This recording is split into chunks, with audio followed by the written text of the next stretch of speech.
Nothing like starting this off right away with a giant typo on the screen I just discovered. Coach potato. That was my fear. I was like last minute trying to do all these, and I was like, there's probably going to be a typo, and wham bam, we found it. So, and I think I did a lot of copy and pasting, so we have a lot of coach potato everywhere.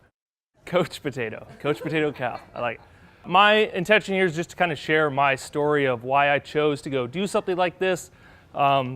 Kind of who am I? You know, when I was thinking about the presentation, I was like, what 11 self-discoveries could I share with you, or 7 to have the best life ever or something?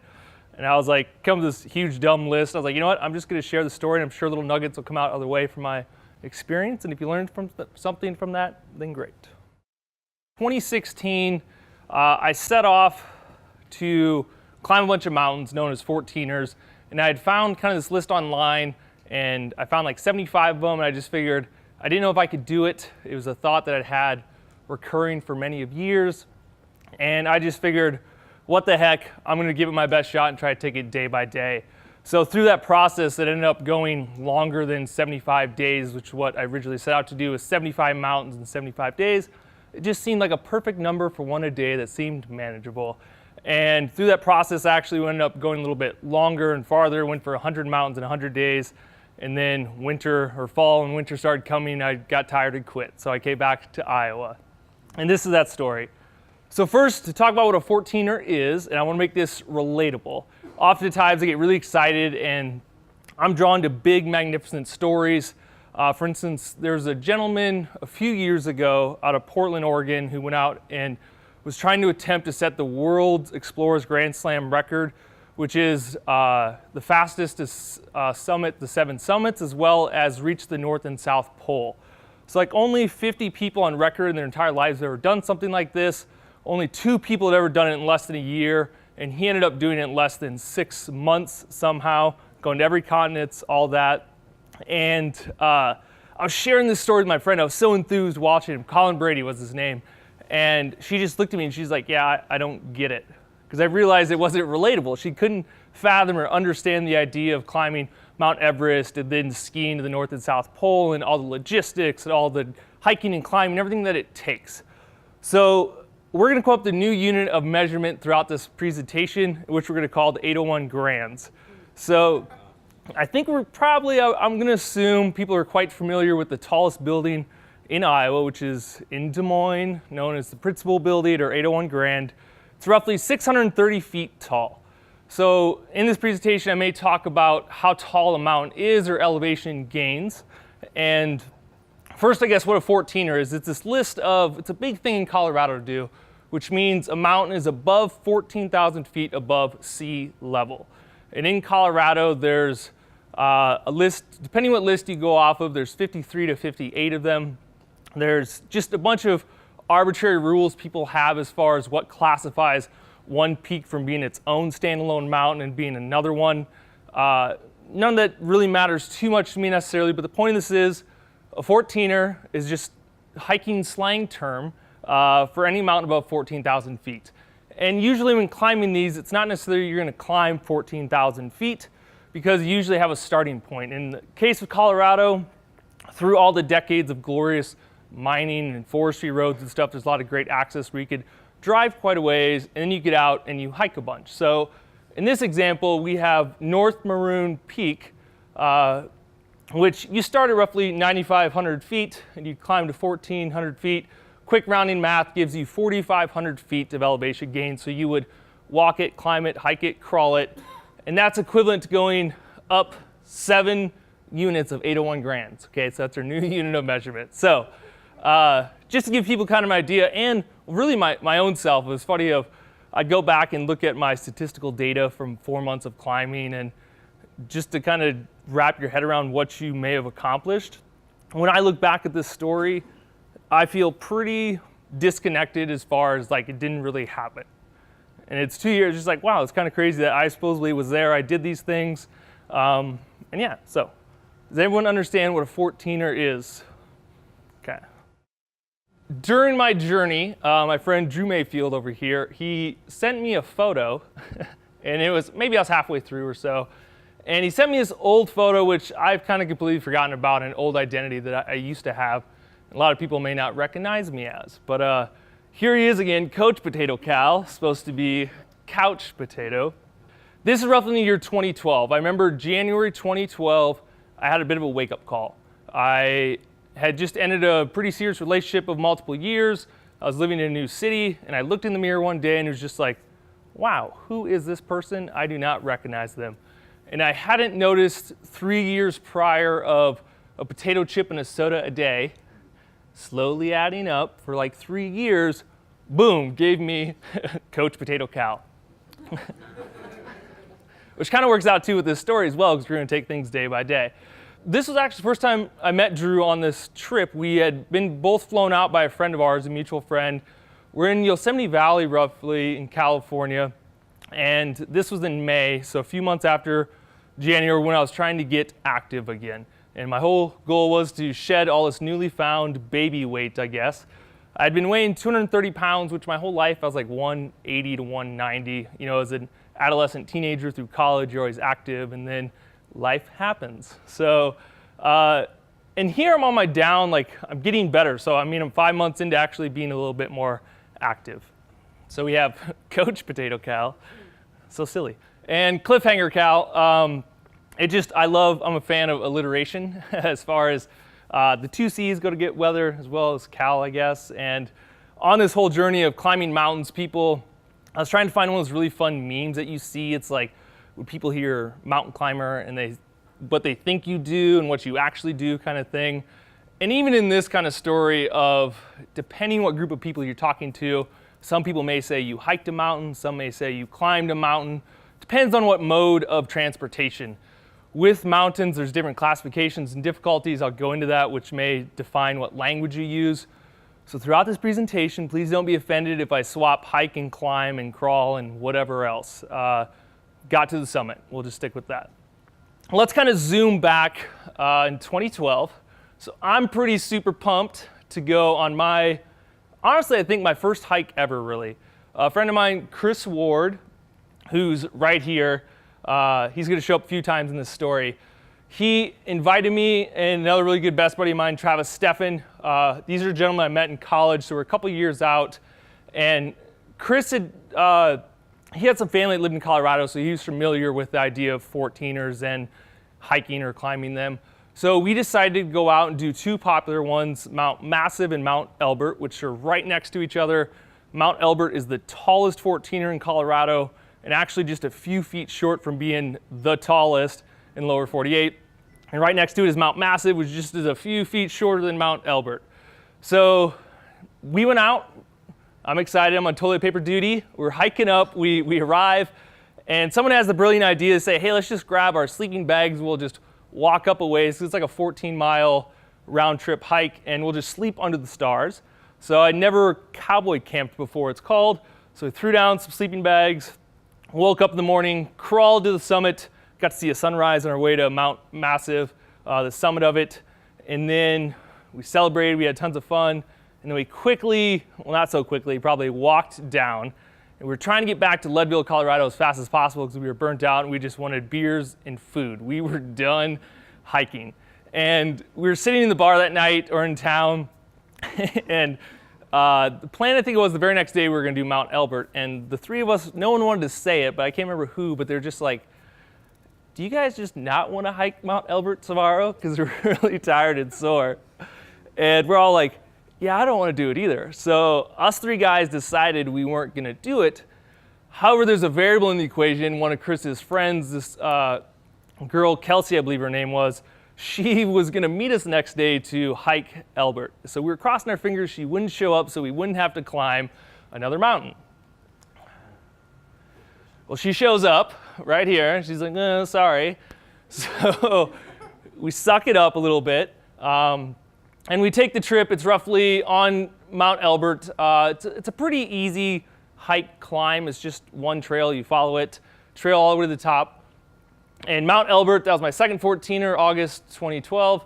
It's roughly 9.5 miles round trip, 4,500 feet of elevation gain, which is 7 units of 801 grand. So imagine going up 801 grand 7 times. But I remember one thing that kind of stood out for me is like you get to the tops of these things and I still have this disconnect of trying to talk to people about why you do something, whatever it is. And same thing if someone has their own beliefs of why you should play music or do yoga or do computer programming. Some things just really resonate and gravitate towards certain individuals. Well, I specifically remember getting to the tops of these mountains and these views. You just see these things are so incredible. And the idea that it's so rewarding that you're just kind of complaining in your head for most of the journey. You just like, it's really tough because you have lack of oxygen, so it's hard to breathe. You move much slower. You're just going to be in a painful situation usually for a few hours, but there's something rewarding about when you actually get to the top to show yourself you could actually climb a mountain. And these views and the sound up there, it's like a sound of, it's so pristine, it's silent, there's no, unless there's other people talking and chatting, but still, compared to what we experience in most of our urban lives, it's dead silent and peaceful. And that always kind of stuck with me. So I just hiked my second mountain, and thanks to my friend Drew Mayfield, he connected me with his friend, Nabil, and I found myself on Mount Kilimanjaro like not even 6 months later in January. I do video production for a living, so he has a nonprofit and decided to go with and spend 5 weeks in Tanzania. I'd never been outside the country before. I was just starting to get fit, but now I had a big goal, something to train for. So I went from doing no hiking in my entire life, to hiking 2 14ers, then like 6 months later, on top of Mount Kilimanjaro, which is the tallest mountain in Africa, 19,000 feet. And it was a spectacular experience. This photo on my left is always one of my favorites I look back on. This is on our summit day of going up. I remember stopping to have breakfast, which is a granola bar, and just looking over, being above the clouds. And something about that is so magical that I use my own 2 legs to walk as high as planes go. We had started a little bit late in the day because we wanted to avoid all the crowds. Unfortunately, that means this 7-day journey, so it was like the trail we took up Kilimanjaro was the Machame route. It's like 7 days, takes 6 days to get to the top, and then you come down because you hike up, and then you camp kind of lower so you can get acclimated so you don't get altitude sickness. We spent all this time getting to the top of the mountain, and we couldn't see anything. We were just in a giant cloud the whole time. So we'd spent 6 days to get up there to hang out in the clouds. So really, I guess, this was my magical moment, which was still a couple thousand feet short of the summit. However, I wouldn't trade it for anything. So now I'm getting the active bug, and I'm doing things I never thought possible before. And the next obstacle or like big challenge in my life I thought of was running. Since I'd started into running, that was kind of a key instance in getting healthier and active for me. I decided to sign up for a half marathon because that just seemed absolutely impossible for me. And it was in like June of 2013. I trained for it. A week prior, I went out for my kind of down run, and I was super amped up, and I just ran the half marathon. I was like, I can do it. I was running along the railroad tracks in Des Moines, listened to podcasts. I was on a super high. So the next week, I didn't even do the half marathon because I proved myself I did it. So I showed up, I did a 10K at the Exile Run because it wasn't about competing in the fun run. It was about competing against myself and proving that I could do it. Well, since I had gotten that far, I figured, well, I always thought a good life goal would be a marathon. I've always heard people talk about these things, that they're really hard and you're going to learn a lot about yourself. And I thought, well, if I do that later in life, that means I got to kind of start over training. I've already kind of trained halfway there. So I'm just going to sign up for one in October, from June to October, and I'll just keep on training and keep going with this momentum. So I was doing some decent training, and the marathon comes, and I get to mile 15, I get to mile 16, going on to 16, and I was pretty pumped. Adrenaline was super high because I realized I'd never run this far before. Normally in marathon training, you at least run 22 miles or so. Well, I'd kind of slacked in my training, and the most I ever did was 15 miles. So at 16 miles, I was super enthused. I was like, all right, uncharted territory, that's what's going to happen. I'm feeling great. Mile 19 came, and I felt terrible for the next like 4 miles. Just a huge wall. There's no more supporters around Des Moines. I was in Waterworks Park. There's no food stations. And I was like, why is this happening? And then, thank God, some aid station angel shows up out of nowhere on a bike. He's like, man, are you doing all right? As I'm like limping along.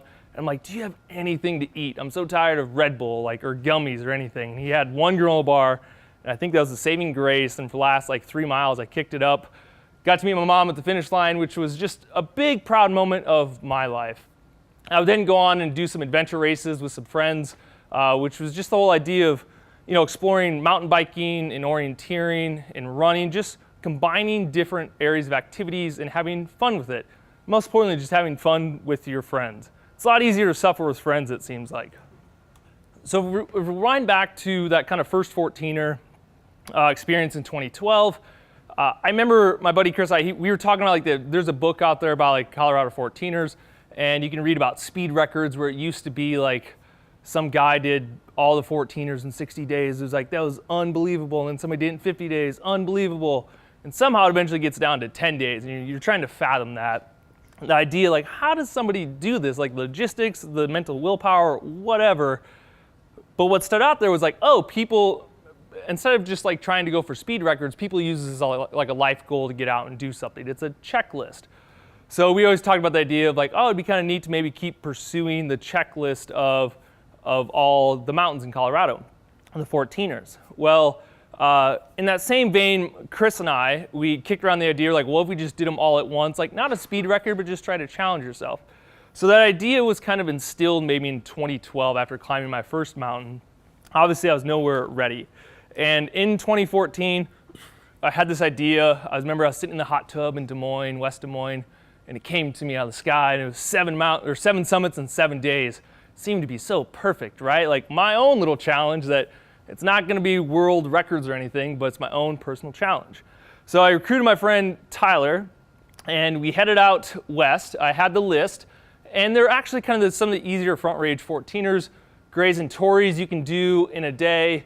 You can link them together because you climb one of them and then you drop down like 300 feet, maybe go like a half mile and you go to the top of the other one. So you can get 2 of them. So it's a really good way to feel great about yourself and check off 2 of them at a time.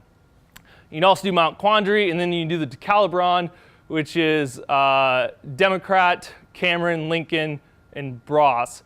And it's actually 4 of them. You can do a giant loop on them. And there's kind of just some numbers, so I had an idea of what I was getting myself into. So we're going to try to do this in 7 days. So we had 8.5 miles, 3,600 feet, followed by 7 miles, 3,400, 7.5 miles, yada, yada. The total came out to be 23 miles and almost 11,000 feet, which is, in units of 801 grands, it's 17 of them. So, as I look back on this, kind of fun, I still got a little bit of Coach Potato Cow going on over here, but Summit Twinkies was a thing at the time, I think. We were like walking through the store and thinking about what we could eat on this trip. He always wanted to make gourmet meals like omelets and stuff, and I was like, dude, I'm just gonna eat Cliff Bars. Like he wanted to like a all-out spread vacationing, and I'm just a simple guy who'll just eat Cliff Bars. And so we celebrate by getting to the summits and eating a Twinkie. Here we are climbing up. I think this is Democrat, just kind of looking down. And when I look back, I really think it's just a giant bromance for a week that my friend and I went out, camped, had some fun, climbed some mountains, ate a lot of Twinkies, acted like idiots, saw some incredible views, saw some wildlife. And through that process, coming off the last day, so that's when we were doing the 4 of them, so we did 2, 1, and then 4. I remember coming down that and I was so tired and exhausted. I just couldn't wait to get to the bar or something. And the whole way I was slogging down this thing, all I could think about was like, how many? Let's see, there's 58-ish, 7, like there's no way I could do one tomorrow. Like actually, we had an 8th one lined up, Mount Sherman, which is actually not too bad, but instantly hit eject and went back to the Metro, hung out with a friend, and I had the idea of ever doing all the 14ers at one time. I just buried it. I was like, there's no way I could ever do that. That was 7 of them was just too much for me. I don't have the commitment for it. I don't have the mental fortitude or the physical. It just doesn't interest me. No effing way. Not doing it. So kind of rewinding back real quick, I just want to give you guys a little bit of my own timeline. I'm a sucker for transformational stories, but also the idea of most stories, when you see them, whatever the accomplishment is, you just look at that as face value. You don't see everything else happening in the background. So leading up to these, so we have kind of rewinding. We have actually switched around. This one right here, let's jump here first. So July, so fall about a year later, I put the idea to bed, was never gonna do it again. this gentleman came across my radar by my friend Chris. He calls me up one day. He's like, dude, you got to follow this guy. James Lawrence is called the Iron Cowboy. He's going to try to do 50 Ironmans in 50 states in 50 continuous days. And so an Ironman is 2.4 miles of swimming, 112 miles of biking, and then you run a marathon. It's like, which is 26.2 miles. At this point, I've done 2 marathons. I did one in Des Moines, and I also trained one for out in Portland with my friend Ann right here. And that was in the previous fall. But so I knew what it took to do a marathon, but I was just trying to wrap my brain around Ironman, which I'd heard, again, is a big life goal for people or an accomplishment. And to start following this guy's journey, like early on, we're like, I'm glad he's trying this, but there's no way he's going to do this, right? There's no freaking way. Well, I keep following his story, and his whole thing was if he did self-created Ironmans, because those didn't really exist at the time. You couldn't find one in every state. So his plan was he'd go out and do 2.4 miles of swimming in a pool. He'd have someone create a road race for him and the marathon portion. And he did it on average, he was, 17 hours a day. And then he would go sleep in a van. He got 4.5 hours of sleep a night, and he would start again. So I'm watching this guy, and I'm following so I was day 43, and we're watching him. Like Chris went and ran on day 20 or something, and we're like, I can't believe he's getting this far. And you just keep watching. I'm sharing his stories. I'm just pumped up by this guy. Like his story has pulled me in. I'm hooked, just because the mental fortitude or something. Like, who is this guy? So I said to somebody, and I was like, you know what? If he comes to Iowa, I have to go support this guy. He seems incredible. Whatever I can do. And at the time, I was definitely not in marathon shape. I hadn't trained at all for running. It had been a while, but I was like, if this dude can get to 43 days of just beating his body into the ground of Ironmanning, I think I could somehow squeak out a marathon. Mentally, I've done it. It's got to be a mental thing. So he showed up as Mason City. It was a heat index 112. It was I want to say 90% humidity. Is that possible? It was something crazy. It was heat index 112. We're out there, we go up there, trucking along, feel great, 7 miles, we're doing loops. And my friend Brad back, he's out there with the camera, another friend went up with me.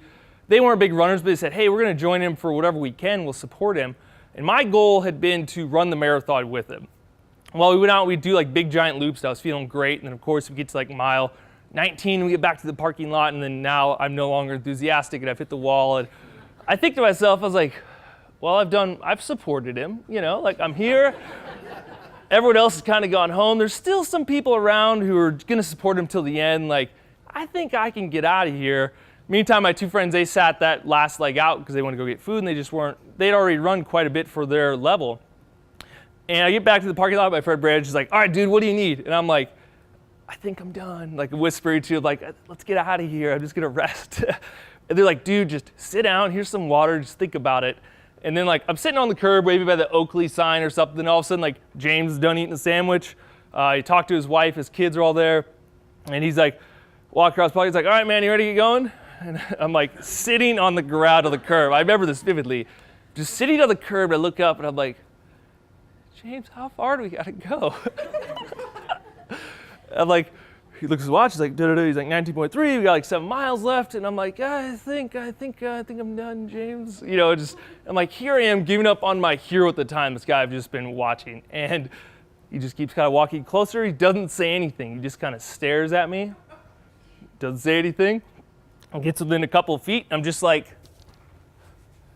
okay, you're right. And in my head, I try to get out of my head a little bit. I'm like, what has this guy been going through? Here's my opportunity to get through my own little hurdle, bust through. I know he doesn't want to continue, but he has to because he made this commitment. That was the thing that I learned from James when we were out there running and jogging.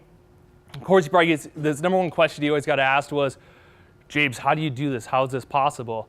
And he goes, I made a decision. I don't have a choice. He goes, I said I'm going to do 50 Ironmans in 50 states in 50 days. He goes, when I wake up in the morning, I do not want to get in the pool. My guys just grab me and they throw me in the pool and I start swimming and it's just all blur and I continue on.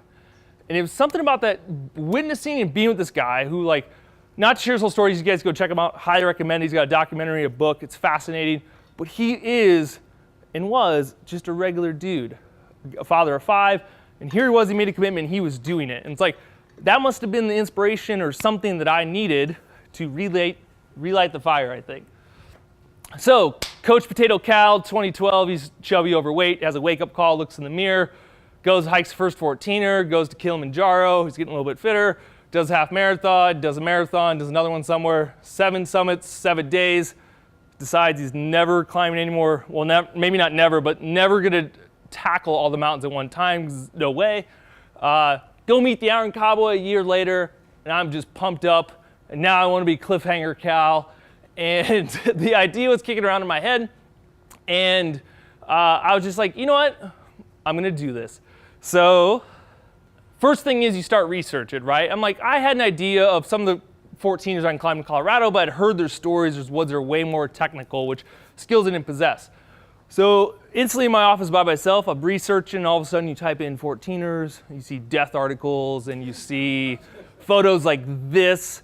And at the time, I'm sitting at the other end by myself, my hands would be sweating, my palms would be shaking. I'd be like, there's no way I can go up there and go across some of these ridge lines. Like, you fall 2,000 feet, you're dead, you're done. And who am I gonna find to go with me? No one's gonna go with me on this adventure to take 3 months or something. So like I'd research these, I'd start like looking around, I'd be like, man, then you have to go to Colorado's pretty rad, it's got some pretty gnarly woods. You know, half of them, not too bad. And then I can go to California, they're even way gnarlier. I'm just like, I don't know if I can do this. But for some reason, I was just gonna give it a shot. So I started to devise a bit of a plan. And if anyone knows me very well, I'm not much of a planner at all. So I got a list. Quickly I thought, okay, in Colorado, how many mountains are there? I went with the list of 58 for the official and unofficial. I was like, you know what, if you're gonna do 54 of them, there's an extra 4 of them that aren't too far away, just slap them on there and do them anyway. So I thought, okay, 58. Well, if I'm gonna go for 58, how many more are there, right? So I was like, how many more 14ers in the US? I found 17 more, in which on Mount Rainier, there's 2 summit points for the main one, Columbus Point or something, and then Liberty Cap. And then you can go down to California, and again, there's like 12 official ones, 3 unofficial, so 15. Turned out to be this beautiful number of 75 mountains, so I just figured 75 mountains, 75 days, because if I can get to 58 of them, I might as well just do the other 17. It didn't seem that hard. Might as well just throw them on top, it's just gonna go crazy. So all I did, I created a little spreadsheet and started looking at the areas in Colorado, like how to officially move around, but I just created an itinerary. It's like, okay, I think I could do this many in a row, and then I'll have to take a rest day, be realistic, because on some days you can get 2 of them, so that kind of gives me wiggle room for something, weather day or to rest. I just kind of put those down, and I put some notes down for the routes online, which they have a great site, 14ers.org or 14ers.com. Incredible database information with all the routes, mileage, all that stuff. California, not so much. Very scarce data out there. But here's like, okay, I identified what I could easily do. So in climbing the mountains, you have different classes. So on a class 1 to 5 scale. So class 1 is just like a nice, might as well be a paved trail. It's just a dirt trail. It's nice. And you can just kind of walk on up. That's what I experienced in 2012 with Albert and Massive. Class 2, maybe a bit more strenuous. Maybe there's some bigger rocks you have to lift your knee on or something. Class 3, you're going to start using your hands, and you might have what you would call exposure, which means you could fall and seriously hurt yourself or possibly death, but not too over the top. Class 4 is much more scrambling, using all your appendages, your arms, legs, and you could seriously get injured or die for sure. And then there's class 5, which if anyone knows anything about like indoor climbing or outdoor technical climbing, where you need ropes and harnesses, that's class 5, and then it starts going like 5.1, 2, 3, 4, 5, and that's on its own little scale. And that's where you need technical gear. So you can't just put on your tennis shoes, walk out your door, and go for it. But for the most part, all of them, there's only in California, there was some class 5 stuff. But otherwise, it was all, majority were class 3 and under. In Colorado, some class 4 stuff. And I basically color-coded them, but I looked at my itinerary and I thought, okay, these really hard mountains, which this was the scariest one to me. It's called Capitol Peak, and it's called the Knife's Edge. And I figured, I was reading about it, I was like, well, if I get there, I can just saddle it. They talk about slowly scoot across. That was my game plan, if I could get the nerve to do it. So I saw in my itinerary, it was pretty far down my list. It was like 40, Mountain 40 or something. I was like, well, in my head, I'm like, the logic, I was like, well, I don't have the experience now or comfortability, but I haven't really been around it. So maybe if I do 40 mountains beforehand, I'll be more comfortable and prepared.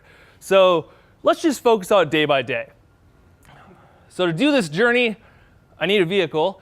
I figured the success in my own journey was going to be recovery, so be able to like sleep well every night. And I'm not a huge camper. Camping sucks laying on the ground, but especially if you deal with weather, like if you climb a mountain and you throw stuff down, you're going to get wet all the time. If you're doing that for 75 straight days, it's going to get old fast. So I figured I wanted something comfortable, which allowed me to discover this whole world where apparently people take vans and turn them into tiny apartments, which are incredible, and now I want one. So at this point, I have 2 months to go. It's like in April, and I'm researching, and I decided, based on weather windows, I'm going to leave in June 25th or 7th. So I see all this, and I go test drive a van, and in my head, I'm like, I could do this. Let's make something sweet. I call my dad, and he's kind of a carpentry guy, and he's like, you're nuts, man. That's going to take you 3, 4, 6 months to put that together. And I'm like, no way. Can't I come home for a weekend? We'll just cut some lumber and throw it together. And he's like, no. And he's like a full-time farmer, so there's no way I was going to get all of his attention. So I found the next best method, which is the Prius Hotel. And I'd found some guy online. I've always been fascinated by Priuses. I wanted to buy a new vehicle anyways. I had owned mine for 11 years. And there's this guy online called Prius Hotel, and he lived in his car in Austin, Texas for 2+ years to pay off all the student loans. He was a journalist, and he lived super cheap. And he had this system, I was like, this is incredible that he's willing to do this, but he's already got a system. He's proven you can sleep and car camp comfortably. So I quickly looked up some criteria in Des Moines of what I wanted for a vehicle, found 3 options. One of them was black, so now I had one option, called them up, test drove it, bought it on the spot, and now I have a week, I think, before I leave.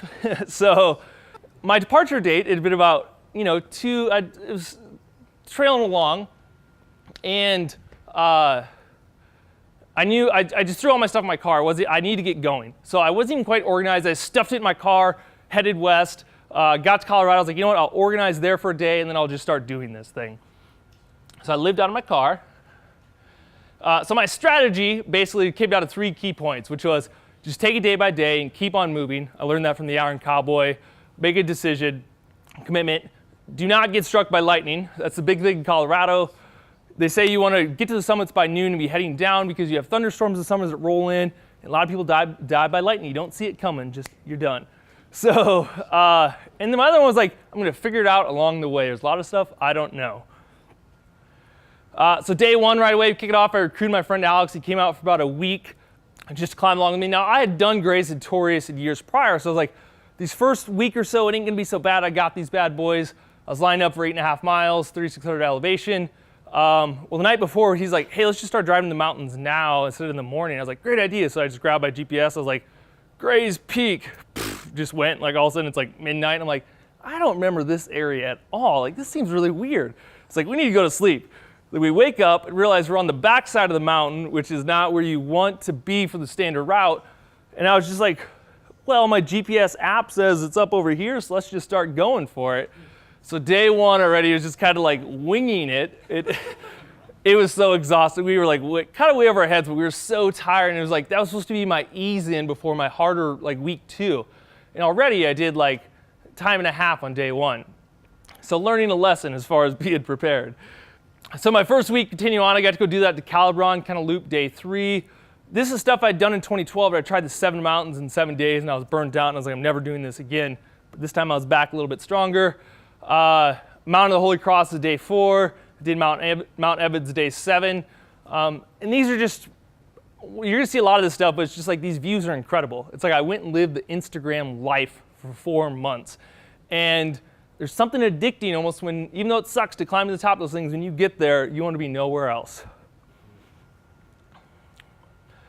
So Alex, it was like day 7. I had to go take him to the airport, which was interesting. Kicked him out of my car. He said, good luck, man. I'm done with this thing, whatever you're doing. And I remember I was driving to Long's Peak, and it started to hit me. I was like, I'm now all alone, and I think the journey really starts. And Long's is one of my first checkpoints of, I read about these things online called the Narrows, which is over here. It's like you have this like cliff that kind of drops off like 1,000 feet. You get really, you die if you slipped off it. There's these things I'm reading online, and you read stuff, and you're just like, I don't think I can do this. Like, I don't know how I'm going to handle it. So I hike on up there, and I remember there's this trough you go up right before the Narrows. And I remember my heart, like, I was like, I feel pretty good, but I was just all of a sudden getting really nervous. I'm like, when I pop up over this edge, like, what's it gonna look like? Can I do it? And it was like, came over. I was like, that's not so bad. I mean, you can walk, just don't walk on the sidewalk. Don't step on the grass kind of strategy. That was like, just focus on the sidewalk, don't step on the grass.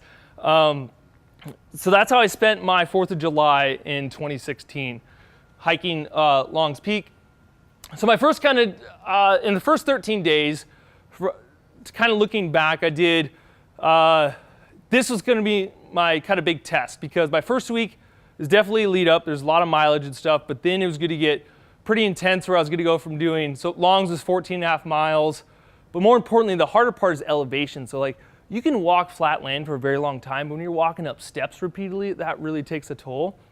I started to learn about that. I was like, it's not so much about the mileage, it's what elevation gains you're doing daily.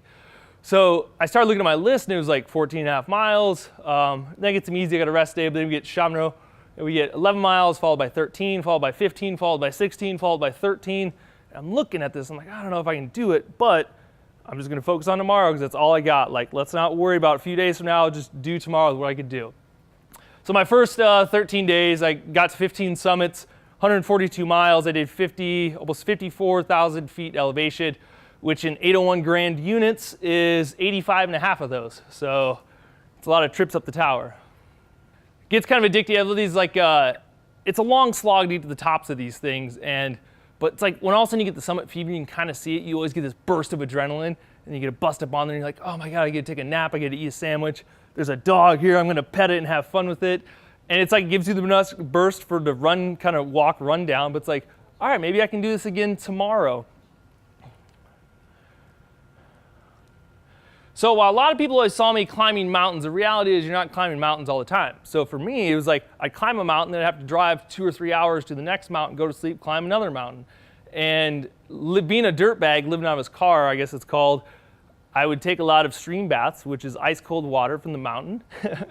So if I didn't, like, my strategy was like every couple of weeks, I would try to get a hotel on a rest day so I could super freshen up and be somewhat civilized. But in between there, I would just like sit in streams for my own legs, like trying to ice them and things, but I was just trying to clean myself off. That's what my car looked like. Like, I would literally just sleep on this sleeping pad, which to this day is still just memory foam flopped over. I think it's more comfortable than any couch I've ever slept on. So when people say you lived in your car for 4 months, I'm like, it's actually really comfortable. And the few friends of mine who got to experience that would also probably vouch for that it's not as bad as it sounds. Definitely beats camping. Somewhere along the way, it's kind of cool. I had a colleague of mine just kind of reached out. It's the whole you never know who's watching. Like, I'm not doing this for anyone else besides myself, but I do love sharing stories, just like people like the Iron Cowboy or someone else, because that's how I found out about it. I gravitated towards it and it empowered me. So I'm just like, let me just share my journey.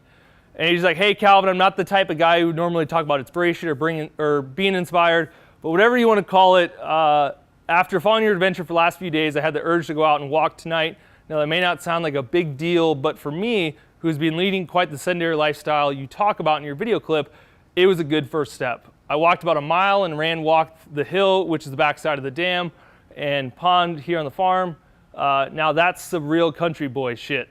Anyway, I'm going to try and make it a routine. Keep on tracking, Calvin. Thanks. So it's pretty neat to get messages every now and then. There was like, even when I was feeling pretty crappy, like, I'm not going to show people too often like the bad sides, which I should do more of. But it's like, all of a sudden I'd get there and be like, oh, I have to go climb that mountain tomorrow. Now I gave it to the guy that posted about it, I'd be like, I quit.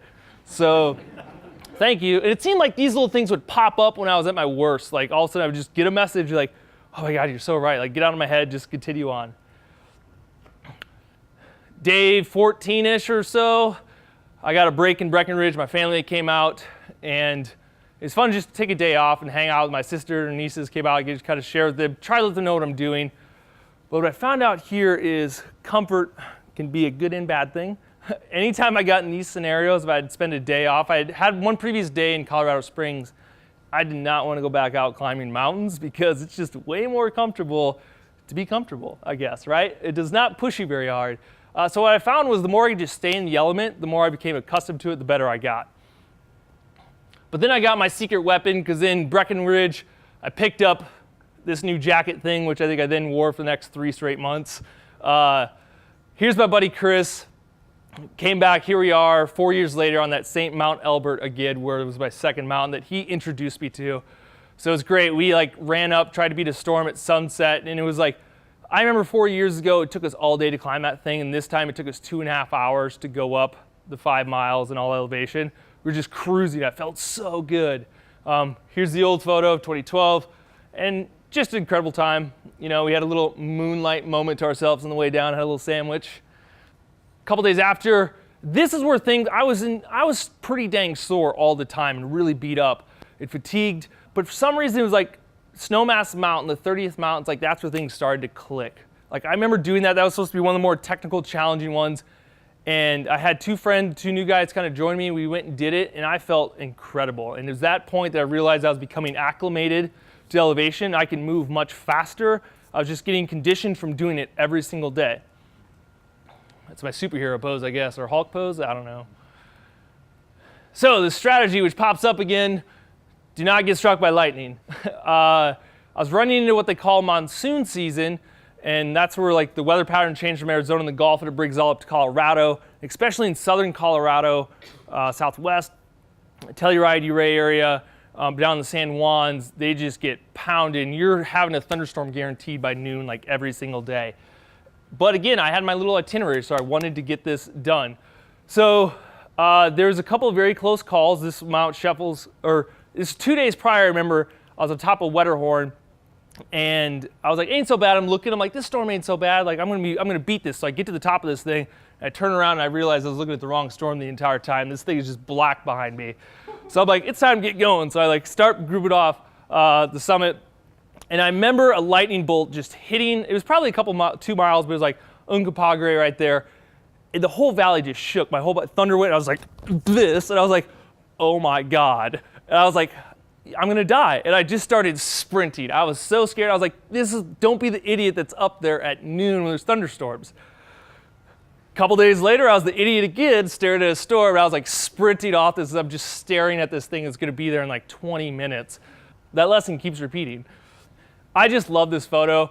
Anyone, it's a great, you can get 2 of them, red cloud and sunshine. Incredible, and kind of down by the San Juans. Neat area by Lake City. Go check that one out if you guys are interested to do it, a couple of your own. Then of course, now I'm getting more conditioned, and this kind of lesson kind of reminds me of things are that they are. It is what it is. And Mount Lindsay is a like 8.5 mile hike normally, but a landslide had wiped out access point, so it turned 8.5 miles round trip into a marathon, 13 miles to summit and back. It was like, well, I've got no choice. Like this is on my list, I have to do it. But then also, I have to backpack in this night, another 5 miles to get to this other location, do mountains tomorrow. But I was like, if I don't get done today what I need to get done, I can't do tomorrow, and this whole thing starts to fall apart. So I just started going for it, and I did. It was a marathon in the mountains, and made it to the Mount Lindsay. In the back, there's Blanca, which I'll get to in a few days. But I remember getting back to my car, and I just live off Cliff Bars, and most of power bars, and maybe quick sandwiches, because I want to move fast.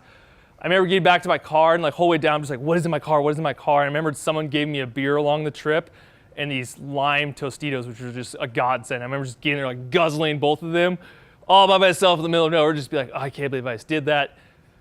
In 3 hours from now, I need to go do 5 more miles with a backpack loaded with all my gear and actually go camping in. So I had to do that, but it was just kind of is what it is. I could have sat there and kicked stones, been like, this really sucks. It's not going to change the fact that a huge landslide is right there, and I have to go marathoning it. So that previous day, yeah, I did 31 miles, 5,600 feet elevation, which is 10 times up 801 grand. Now it took me to today, which is another 14.5 miles, another 10 trips up 801 grand. Like this is just squashing what I had done in previous years prior when I quit after 7 summits in 7 days. But again, I was getting a lot more conditioned to it.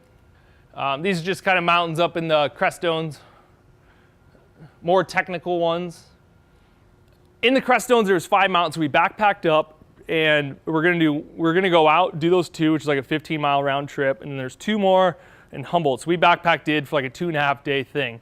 And our first day, we're going out there, and we get to our first mountain, and all of a sudden I see like a guy kind of like blaze out past me, or no, he didn't. We beat him. I turn around, there's a guy. So we kind of go down, so we can go around the saddle and go up to the next mountain. So we go down a little bit, turn the corner, and I see that guy somehow on that mountain. I was like, how is that possible? I swear to God, he was just behind us. We quickly talked to him, and he was going to go then do the other. He had just done the previous mountain. He did 2. He's going to go do those other 2. So he was aiming to get all 5 of those in one day that we were trying to do 2.5 days.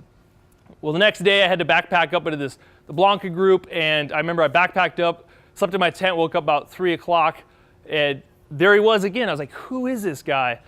Turns out his name is Joe Grant. He's like an ultra runner, and he was trying to beat the record on something called Tour de 14ers, which is a human-powered, self-propelled. You have to pack everything with you and bike to every mountain in Colorado, the 14ers, so 58 of them, and climb them all. This dude is a machine. It was just like the next Iron Cowboy again. I was like, how is this humanly possible? So just seeing people, you think, what? So he ended up doing all of them in like 32 days or something, like riding a couple thousand miles and just absurd. So check him out. He's a great dude. Fun area, Chicago Basin. You have to go catch this old train. It's 100-some years old to get to this area, these access points for him. You have to backpack in. I'm trying to cruise fast. I still got a lot of stuff. So, but this photo is fun. I just want to highlight this one. It's this like summit block you have to scramble and get on top of. The person who took this photo is like, hey, you want me to take your photo? I'm like, yeah, would you please? He goes, I don't own a cell phone, but I'm really great with cell phones. I was like, tell me more. He's a middle-aged guy, like late 30s. He's like, yeah, me and my wife are teachers. We don't own cell phones, have no internet at home. If we need to use it, we just go to the school and we use it. But he's like, always don't need that stuff in our lives. And I was like, that's pretty incredible. Like, it was a neat little story. Somebody living very simply. So for like this, here's me on one mountain, which is Mount Windham, looking over, like I gotta traverse all this crap and get over to sunlight, which is me right here. The Wilson group, day 42, 3 of them, 16 miles, 7,300 elevation, which is 11.5 times up Grand. This probably deserves a talk onto itself. This was the 3rd time of don't get struck by lightning. That was a huge, giant idiot. There's a guaranteed thunderstorm, like 100%, like at noon coming in. And I was like, I had a lot of ground to cover, got up like at 4, moved fast for the entire day. Like if you look here, this is what here's the traverse. Like, oh, you just go across this ridge line from point to point, no problem, which is like from here to there. Well, that's what a good day looks like. My day was an entire cloud and I couldn't see anything. There's a couple times I got lost. Long story short, there's a moment of, it was the first time I was bailing. I was like, I can't make I made it to here, it was my second mountain, I had to get over there. And I got to like right here, and I was like, I couldn't see anything. I was looking at my timer, I was like, there's no way I'm gonna make it. I was gonna bail. I was like, what would I tell someone to do? I would say just find a chute down to Calora and like hopefully get out of here. And I got in some really sketchy stuff, which I would not want to tell my mother about, but it was the first time that I thought, this is how a helicopter shows up and pulls you off. So like when I'm trying to escape, I can't see anything, and then all of a sudden I'm just sitting there and I'm like, okay, I can just hide under some rocks and wait until hopefully the thunderstorm blows through and I can see what I'm doing. Because like I was getting on such like steep stuff that I was gonna slip and really get hurt. Or I keep trying to get out of here. Like both sound terrible ideas.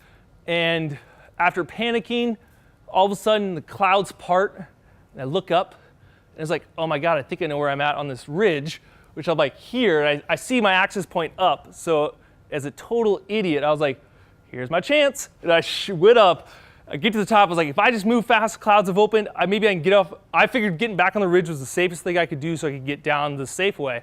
Because I was on the wrong side of the ridge. The other side was the easy side.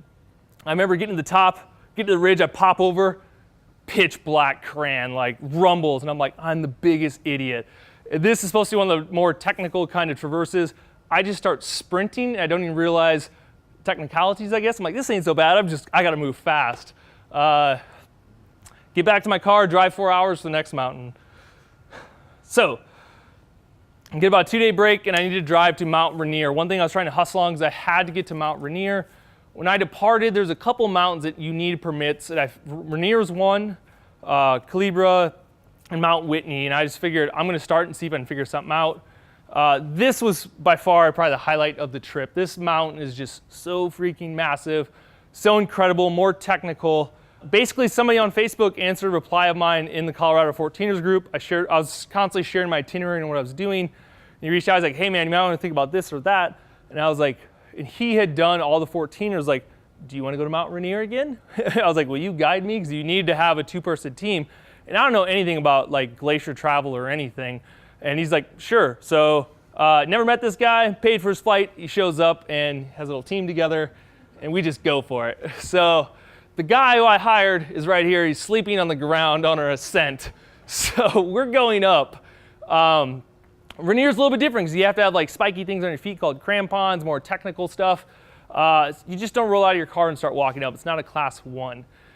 This is also one of those first mountains. Like I was so conditioned, I got these guys, they weren't acclimated necessarily, so they move much slower. But you're in a rope team, so you're stuck. Like I can't just bail on them. So this is one of the first times I really thought again, like I was not gonna make it. And this isn't something you just try to do again the next day kind of thing. It was like 3 in the morning, he just couldn't move anymore. He's like, I have to take a nap. So he just like laid down. He took a nap.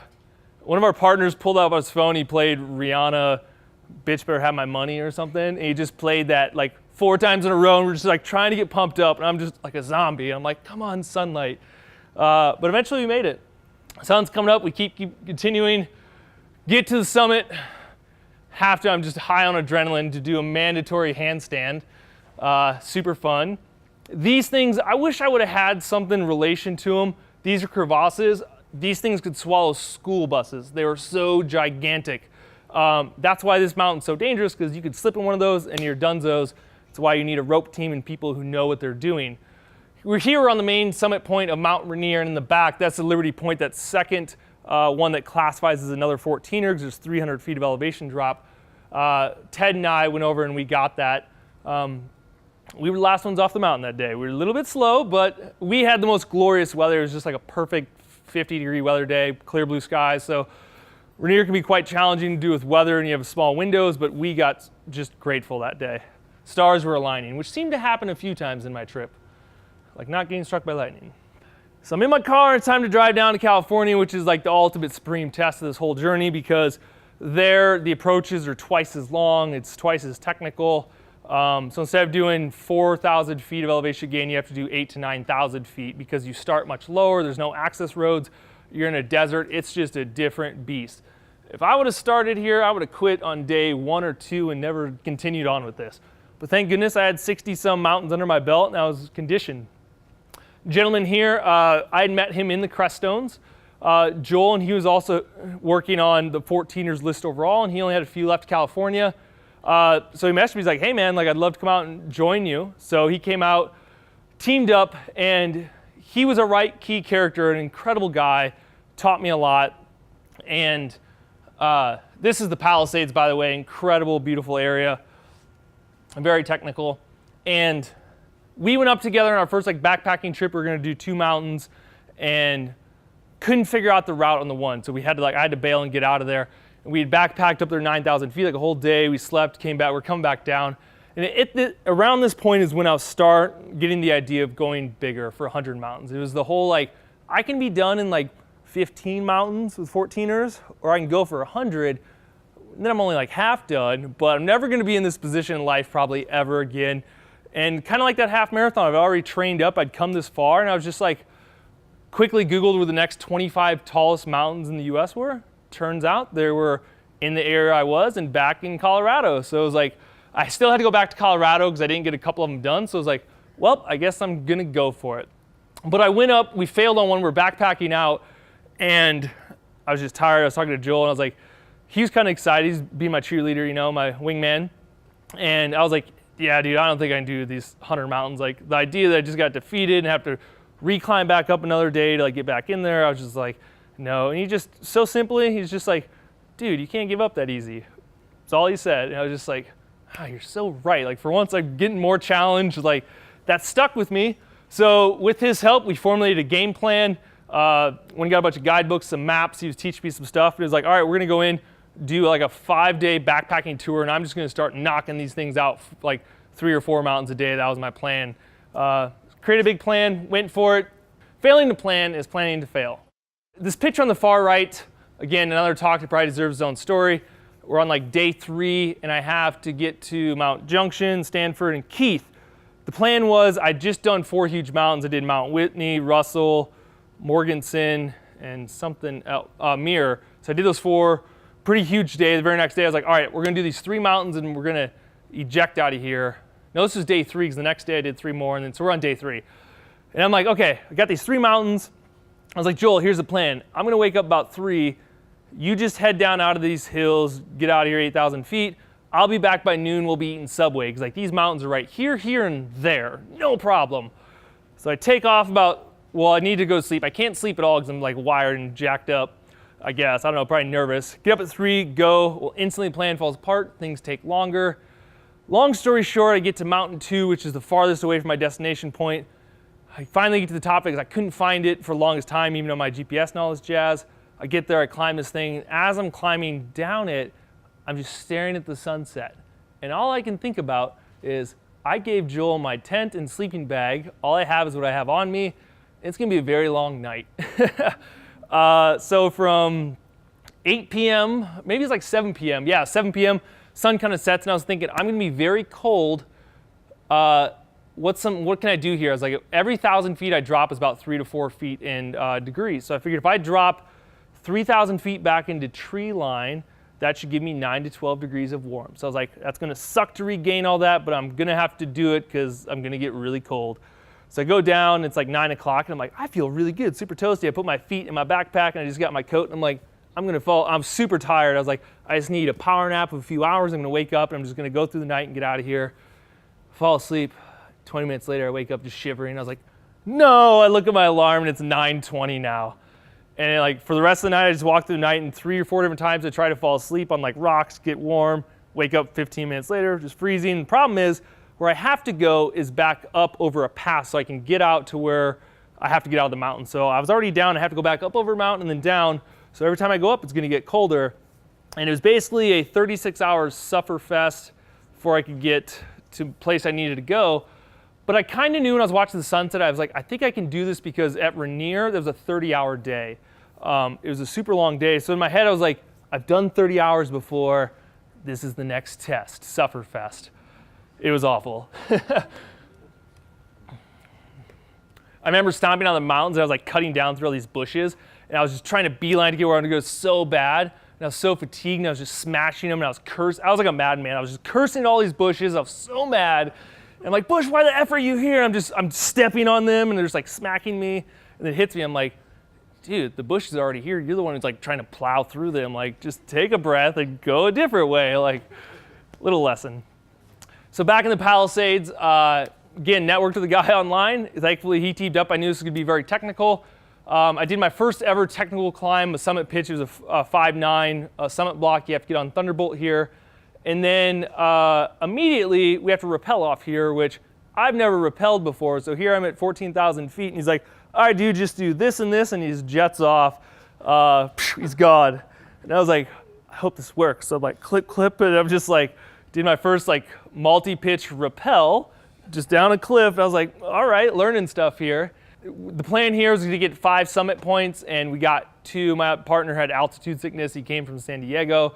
He wasn't acclimated, and it was another huge failure. We had to like get 2 of them, walk through the entire night. It was just another 30-some hour painful experience, which means I'd have to come back to again because I want to get those other summit points.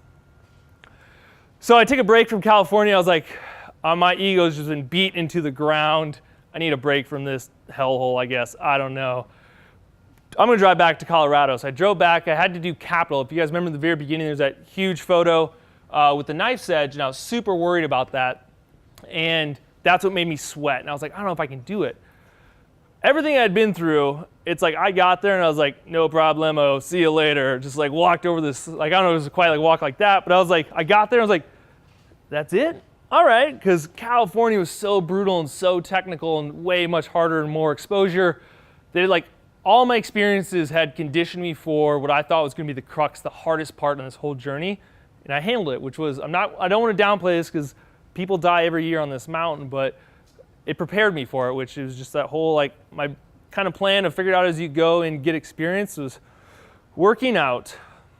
What I also really loved, then my friend Chris, one of the Maroon Bells, the guy who introduced me to hiking, I had to beg and plead and call his wife and say, send Chris with me to go up Maroon Peak. I just want a buddy to go with. And he's like, he was deathly terrified because they're known as the Deadly Bells, the more dangerous ones. But he was super pumped, so I got to take him up a pretty technical one and kind of like be his guide, so to speak, and fulfill his own kind of dream of actually tackling. He's like, dude, without you, he's like, I don't know if I would have ever done this ever in my life. My friend Rob joined me on one of the mountains for 100. So when I went back to Colorado, the only issue was if I was to do this all over again, logistically, it'd make sense because I'd be like, oh, I'll just go here and do all these mountains, I'll do those. Well, it started with 75. I had traveled across the whole country and I decided to go farther, which means I had to go back to every location I'd already been at in like Colorado. I had to retraverse all these areas, go back to the same mountains, go back up. But it was just what I was going for, so I had to do it. My friend Rob is so great to basically drag him up one of the mountains, and he kept stopping. We got really high, and he was just like, listen to that. I'm like, what? He goes, it's just so silent. He was just awestruck by how silent it was. Change of seasons, it started blowing my mind. I started in a nice crispy summer. Before I knew it, it was snowing, all the foliage was here, and it's like that was the life I was living. Colorado 14ers, came throughout Colorado. I had to go back through every single one of these locations to go get ones that were on that last 25 list. But then I got to go to this incredible place, Ice Lake, which is this place, it's like the Caribbean in the mountains. It's so gorgeous. And had I not had that list that sent me to this area to do Vermilion, and I just did Fuller right here, I wouldn't have seen this, and it was so incredible. These mountains right behind me, Creststones, I showed them earlier in the trek. Now I'm doing another one, Mount Adams, so they're in my background. Like, there I am hanging out by them all again. Getting towards the end, this was so glorious. This is like my last official one on my 14ers checklist I had of the 75 that I originally set out to do. I climbed to the top of it, and I carried something from Whole Foods with me, and I had like a good lunch for once. I was like, I'm going to celebrate. And on my agenda was this Thunder Pyramid, which was, so here I am, I walked up on top of this one. Thunder Pyramid's back over here. And I had this moment, which is pretty profound for me, of I was kind of done. I shared my story. I was like, hey, I did my original 75. Like, I feel great. Everyone's hooting and hollering. I feel great. I'm just sitting thinking to myself, I'm like, do I really have to go over to Thunder Pyramid, which is, there's a lot of horror stories on it. There's not a lot of information. And I'm just like, it's cold. It's so far away. I don't really have to do this. And I remember I was sitting on the mountain on my way down, and I was just looking kind of at it. And I was like, quit being a big baby. Just go over there and do it. It's just like trying to pep talk myself. Like, the only person who's ever going to know you didn't go do it is you. And you have to kind of live with that because you said you were going to go do it. And when it gets really hard, you've been through some really hard stuff so far, just go do it. So there it is. So after I summited that one, my next step for the afternoon, came on down, ran up the other side, boom, over here on the top. Here's just kind of a scale, small image. I mean, it's hard to tell. These mountains, like these photos do not do this stuff justice at all. So now that I had all that done, I had to go back to the Palisade again. If you guys remember, my partner and I failed. He got altitude sickness. So I had to drive. So I did those mountains. I jumped in my car, drove 17 hours back to California to go meet a guy who was one of my climbing partners from Mount Rainier, which worked out really well. He wanted to go up and try to get him. It was like the last week of the season we were going to go for it. And we got it. So we did a huge monster thing again. North Palisade ended up being my Mount 108. Mount Sill was my final one, like on my list that I could do for that season. And I remember being so excited we got there. The sun's kind of setting. I just wanted to have this moment because I'd come so far. And he's just like, dude, we got to get out of here. And I'm like, I just got here. And he had this route. He'd put together a little route to get back to camp, what we thought we should do. And it was just icing on the cake, I think, as far as a long, brutal slog. So kind of wrapping in conclusion here. These two individuals I met on Snowmass day 24. I made this little post. Their story just really empowered me. It was great. Age, and I said, age is just a number. Do not let it define you. Meet Chris. This was Chris and Corrine. She was 71. They were going up this technical class 3 mountain like no problemo. Like I said, met these inspiring climbers on the backside. She's run 41 marathons, continues to do so. She's climbed 49 of the 14ers, so she's trying to get them all in.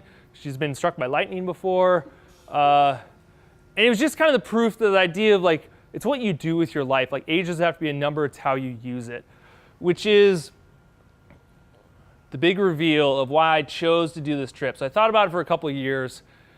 And I came across this blog by this gentleman called Wait But Why, very philosophical and psychology and stuff he blogs about. But he was just charting out like the human life in like weeks and years, and he talks about procrastinating and trying to just logically think about maybe a mortality, which is a bit morbid.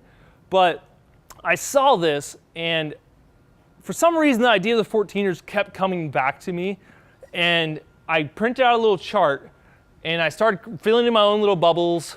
I was filling them in. I got to age. I was 28 at the time. No, I was 29. And I started looking at this, and I thought, the rest of my later years in life, I'll probably be retired or something. There's no way I'm going to have the physical ability to go do this or desire. And I was like, most likely in these other years, maybe I'll have a family or something. Maybe I'll be more tied down. I won't just be a single guy frolicking around. So I thought realistically, I might only have 4 or 5 years for a small window to do something like this. And more realistically, I'm only ever going to do this in the winter or in the summer. So I only have like 4 summers to do this. So I was just like looking at this chart, filled out the bubbles, and I was like, I just got to do it. I can't wait. I don't know what I'm going to learn. Like, and I went for it. And it was the whole like, think about this little quote. Tell me, what is it you plan to do with your one wild and precious life?